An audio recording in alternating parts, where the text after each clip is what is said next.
सभी दोस्तों को नमस्कार। मैं अमित एक बार फिर लेकर हाजिर हूँ थर्ड सेमेस्टर की गणित। तो दोस्तों आज हम लोग चर राशियों के गुणनखंड पढ़ेंगे। अब चर राशियां क्या होती हैं वो जान लेते हैं। यानी चर राशियां, इसको जान लीजिए। सबसे पहले चर राशियां आपको पढ़ा चुके हैं पर एक बार देख लीजिए। यानी वो राशियां जिनके मान क्या हो, निश्चित ना हो, वो क्या कहलाते हैं चर। जैसे x है, y है, z है, आपका क्या है, a है, b है, c, ये सब वैल्यू क्या है हमारी चर राशि जिनका मान फिक्स नहीं है। इनके मान क्या होते हैं, x y z a b c d का कोई भी मान हो सकता है।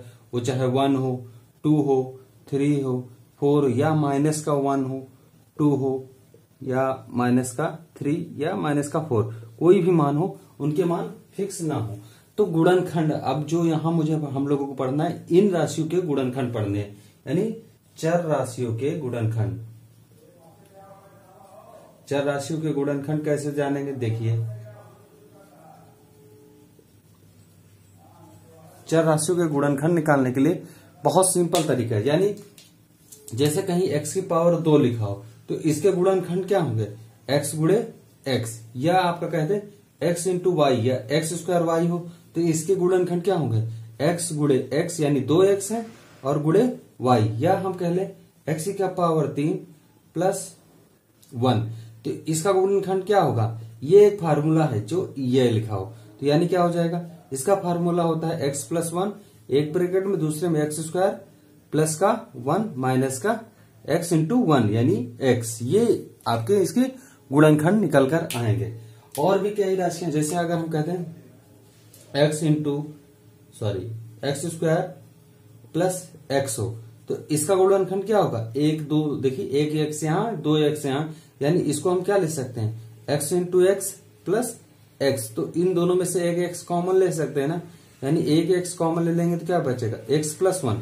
तो ये सब क्या है, ये जितनी राशियां हैं ये सब क्या है, हमारे गुणनखंड है। क्या है, गुणनखंड, जिनको बारे में हम क्या जानेंगे इस चैप्टर में पूरी विस्तृत तरीके से। तो ये आपका बेसिक था जो आपको समझना था। अब चलते हैं इसके कुछ क्वेश्चन लेते हैं और उनके माध्यम से हम आपको सिखाने की कोशिश करेंगे तो क्या कॉमन लेंगे। ये बहुत मेहन चीज होता है कि क्या कॉमन उठाएंगे। अगर कॉमन आप लेना सीख गए तो आप गुणनखंड करना सीख जाएंगे। तो चलते हैं दोस्तों, गुणनखंड के कॉमन फैक्टर के बारे में जानते हैं कि कॉमन कैसे लेते हैं। तो कुछ क्वेश्चन के साथ हम उसको हल करना शुरू करेंगे।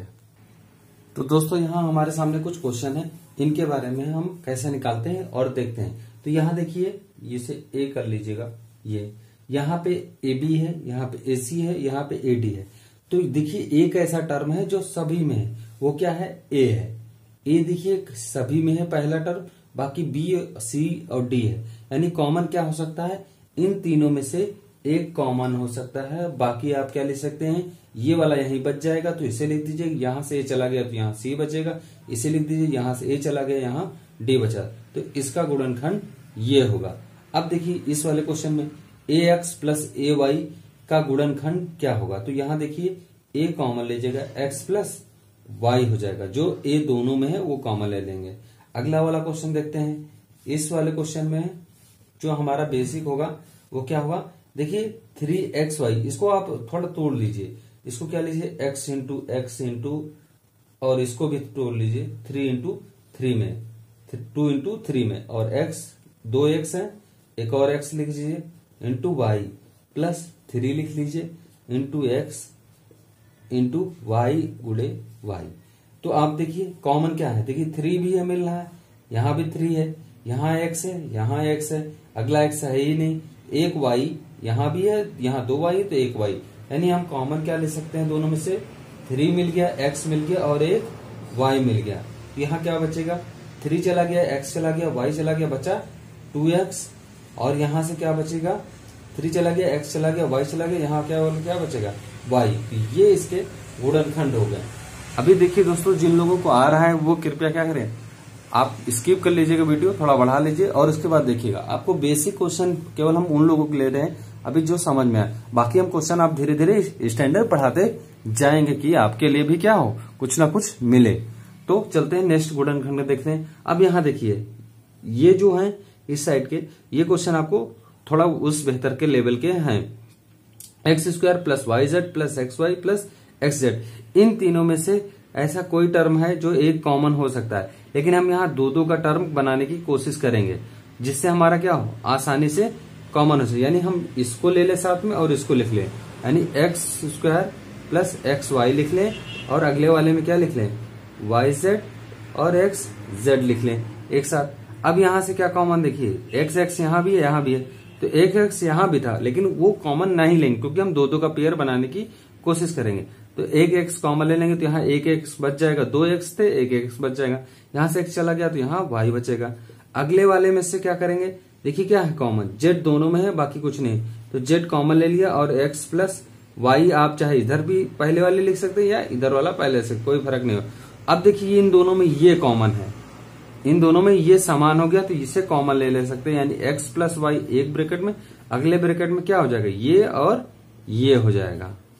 ये दोनों कॉमन ले लेंगे तो ब्रैकेट के अंदर क्या बचेगा, यही तो बचेंगे दो। तो ये होगा मेन गुणनखंड। ऐसे क्वेश्चन आपको पेपर में मिलेंगे। अगला क्वेश्चन जो है वो हमारा ये है, इस टाइप का है, यानी एक्स स्क्वायर माइनस 100 लिखा है, इसका गुणनखंड क्या होगा, तो इसको हम ले सकते हैं स्क्वायर और 100 को क्या ले सकते हैं 10 की पावर 2 लिख सकते हैं। और ये ए स्क्वायर माइनस बी स्क्वायर का फार्मूला हो गया, तो क्या होता है ए माइनस बी एक ब्रैकेट, दूसरे में ए प्लस बी, तो इसी तरह क्या होंगे लिख देंगे, एक ब्रैकेट एक्स माइनस 10 लिख देंगे, अगले में एक्स प्लस 10 लिख देंगे। इस तरह हम क्या है बेसिक गुणनखंड देखेंगे। अब चलते हैं कुछ और क्वेश्चन लेते हैं जिससे आपको क्वेश्चन के ही माध्यम से आपको समझाने की कोशिश करेंगे। अगर वीडियो पसंद आ रहा हो तो प्लीज लाइक शेयर और सब्सक्राइब कर दीजिएगा दोस्तों।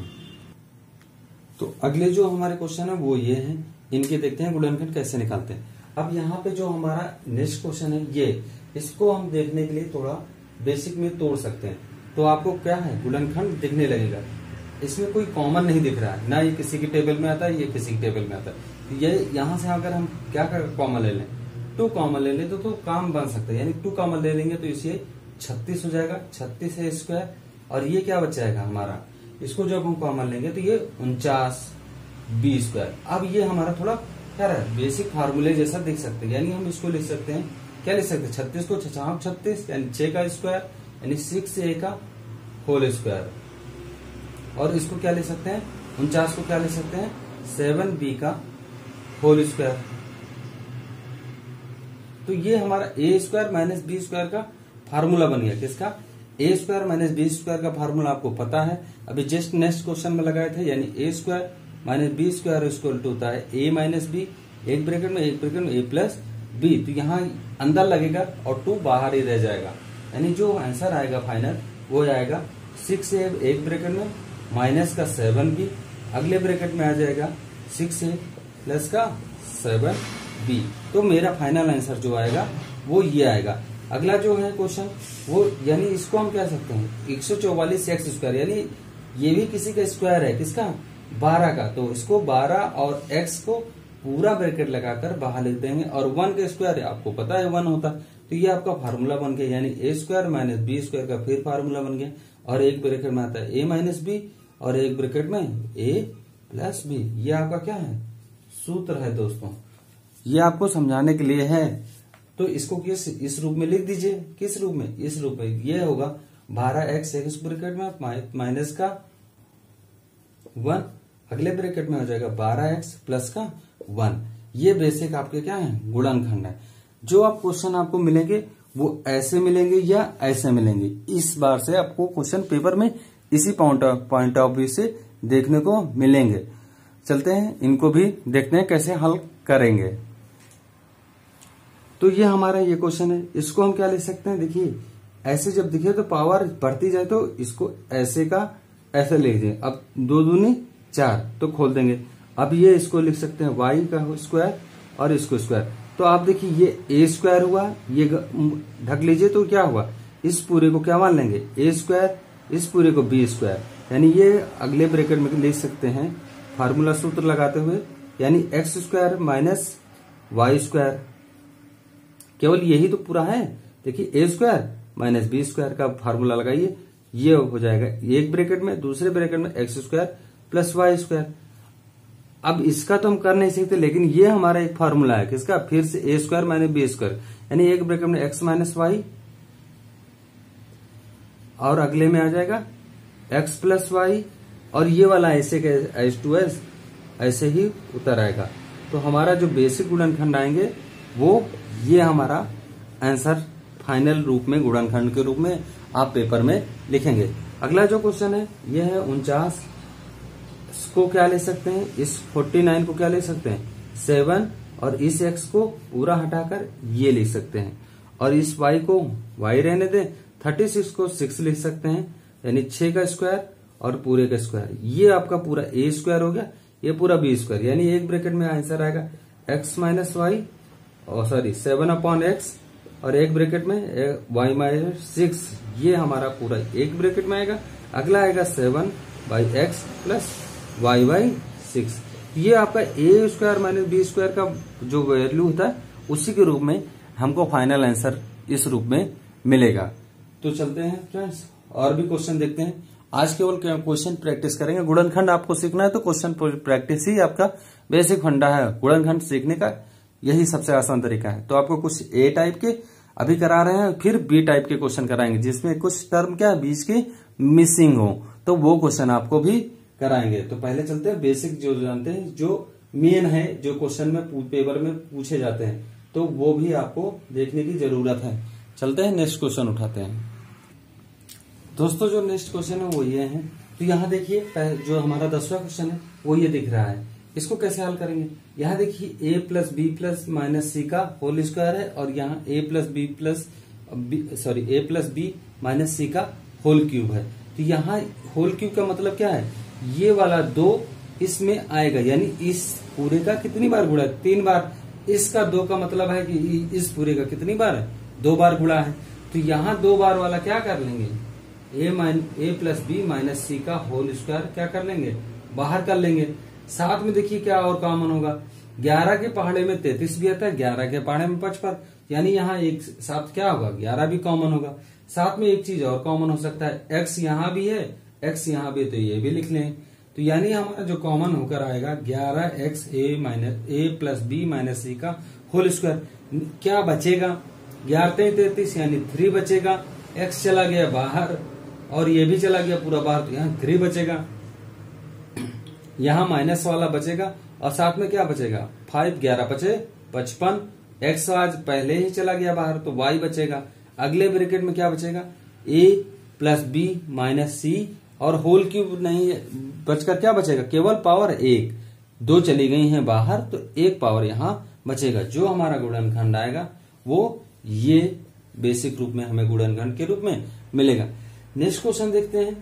यहाँ बेस गुणनखंड करने के लिए यहाँ अगर कोई नंबर लिखा होता यानी 4, 3, 2, 1 लिखा होता तो इसको पहले इस बिना नंबर वाले के साथ गुणा करते, फिर उसका फैक्टर करते यानी गुणनखंड करते, तब करते। तो देखिए कैसे, अब यहाँ कोई तो नंबर लिखा नहीं है, यानी यहाँ 1 है, 1 का 25 में गुणा करेंगे तो 25 से कम 25 का हम क्या कर लें थोड़ा सा फैक्टर कर लें, यानी गुणनखंड को क्या इंग्लिश में फैक्टर भी कहते हैं। तो ये फैक्टर कर लेते हैं, किससे कटेगा, ये सीधा 5 से कटेगा, 50 25। अब ऐसा इसको अरेंज करें कि क्या आ जाए 10 आ जाए, तो 5 प्लस 5 कितना हो गया 10x हो गया। यानी x स्क्वायर को क्या ले सकते हैं 5x प्लस 25, इसको तोड़ लेते हैं इन दोनों की मदद से। अब यहाँ से क्या है x कॉमन ले सकते हैं, यानी x प्लस 5 एक ब्रैकेट में, दूसरे वाले में यहाँ से क्या कॉमन ले लें प्लस का 5 कॉमन ले लेंगे। तो यहाँ से जब प्लस 5 इन दोनों में से कॉमन लेंगे तो यहाँ x बचेगा और यहाँ आपका 5 बचेगा। बेसिक समझते जाइएगा, जब यहाँ इन दोनों में से क्या 5 बाहर लेंगे तो 5 और ये x केवल बच जाएगा, और 50 25 यानी 1 5 भी यहाँ से बाहर चला जाएगा। अब ये दोनों कॉमन है तो एक ब्रैकेट में x प्लस 5 लिख सकते हैं और इस वाले ब्रैकेट में x प्लस 5 बचेगा। दोनों एक ही जैसे आएंगे क्योंकि ये एक फार्मूला है, तो ये इसको हम x प्लस 5 का होल स्क्वायर भी लिख सकते हैं। ये बेसिक आंसर होगा, या आप इस रूप में भी लिखेंगे तभी ये आंसर माना जाएगा। जो क्वेश्चन आते हैं वो ये है, इस रूप में 2 नंबर में क्वेश्चन आपको मिल सकता है, या अगला क्वेश्चन जो होगा वो। तो यहाँ बेसिक हम आज ले रहे हैं और आपको समझा रहे हैं। तो यहाँ a स्क्वायर 8/3a प्लस 16/9। तो यहाँ देखिए एक फार्मूला है, वो चाहे फार्मूले का यूज करिए या इसको बेसिक ही ऐसे तोड़ लीजिए। यानी यहाँ कोई नंबर नहीं है तो इसको तोड़ते हैं तो क्या लिख सकते हैं 4/9, और यहाँ एक 2 पहले से होता है, उसको लिख लेंगे। तो ये आप चाहे तो इसको देखिए a स्क्वायर, इसको 2 इंटू 4/3 a प्लस इसको क्या ले सकते हैं 4 चौक 16 बटे 3 का होल स्क्वायर ले सकते हैं। देखिए a स्क्वायर प्लस 2ab और आपका 4/3 होगा, यानी 2a आपका अलग से, ये a है, ये आपका a, ये b। देखिए a प्लस b का होल स्क्वायर क्या होता है a square plus 2ab plus b square. तो इसी रूप में तो है, a स्क्वायर प्लस 2 है, फिर a की जगह ये है और b की जगह 4/3 है, b है स्क्वायर। तो इसको हम किस रूप में इस तरह लिख सकते हैं, यानी a प्लस 4/3 का होल स्क्वायर। ये बेसिक फंडा है लिखने का। अब चाहे इसको हम इस रूप में तोड़ कर लिखें या आप बेसिक रूप में क्या करें, इसका फैक्टर कर लें। बेसिक फैक्टर करने के लिए क्या कर सकते हैं, हम इसको जो हमारा तोड़ सकते हैं, तो इसको हम कई सारे फार्मूलों में तोड़ सकते हैं, या यहाँ पे प्लस कर लीजिएगा तभी पॉसिबल है, नहीं तो पॉसिबल। इसको क्या करने के लिए करते हैं, इसमें जो होता है उसको इसके साथ गुणा करते हैं, यानी 4 को इसमें गुणा करेंगे तो क्या आ जाएगा 4 9 36, 36 का फिर फैक्टर कर लेंगे तो 18, फिर 2 से करेंगे तो 9, फिर 3 से कर लेंगे तो 3 3 का 9। तो इसको अरेंज करके हम क्या 12 लाएंगे। तो ऐसा 12 कैसे लाएंगे, 3 दूनी 6 और 3 दूनी 6, यानी 6 प्लस 6 यानी 4x स्क्वायर को क्या लिख सकते हैं 6xy माइनस का 6xy प्लस का 9y स्क्वायर। अब इन दोनों को क्या कर लेंगे, यहां से कॉमन ले लेंगे। यहाँ कॉमन क्या दिख रहा है 2 कॉमन दिख रहा है और साथ में x, तो यहाँ क्या बच जाएगा 2 बच जाएगा, x बच जाएगा। यहाँ पे जो हमारा बचेगा, यहाँ से 2 चला गया है बाहर तो यहाँ 3 बचेगा और साथ में y बचेगा। ऐसा ही यहाँ कॉमन जब लेंगे तो यहाँ कॉमन लेते समय ध्यान दीजिएगा कि यहाँ 3 और 9 है, यहाँ से 3y कॉमन ले लेंगे, y यहाँ 2 बार है, यहाँ y, तो यहाँ से y कॉमन लेंगे, यहाँ क्या बचेगा 2x बचेगा। इसको आप साफ कर दीजिए, इससे कोई लेना देना नहीं होता। अब जब यह 3y कॉमन लेंगे, माइनस का ले लेंगे तो ये वाला क्या हो जाएगा प्लस में हो जाएगा। अब ये वाला क्या हो जाएगा माइनस में हो जाएगा, इस चीज को ज्ञान दे। 3 क्या हो जाएगा y हो जाएगा। तो ये देखिए दोनों एक जैसे आ गए, यानी 2x माइनस का 3y एक ब्रैकेट में, अगले ब्रैकेट में क्या लिख देंगे 2x माइनस 3y का। अब ये दोनों एक जैसे, तो आप इसको 2x माइनस 3y का होल स्क्वायर भी लिख सकते हैं दोस्तों। तो इस तरह हमारा क्या होता है गुणन का ये पहला चैप्टर था जिसमें बेसिक गुणनखंड था और आपको यही सिखाना था मुझे। तो इसको आप प्रैक्टिस कर लीजिएगा। इसके क्वेश्चन लगेगा, क्वेश्चन आए तो प्लीज कमेंट कर दीजिएगा, क्वेश्चन मैं सॉल्व कर दूंगा, उसे प्रॉब्लम में ले लूंगा। नेक्स्ट इसका जो पार्ट 2 आएगा उसमें मिसिंग पार्ट होंगे, उनको क्या है हम लोग फिल करने की कोशिश करेंगे कि कैसे उसको फिल करते हैं। तो अभी अपने फ्रेंड को जाने की दीजिए अनुमति। धन्यवाद दोस्तों। BTC DLED सॉल्वर को सब्सक्राइब करने के लिए सब्सक्राइब बटन को दबाएं और नोटिफिकेशन पाने के लिए बेल आइकन को प्रेस जरूर करें।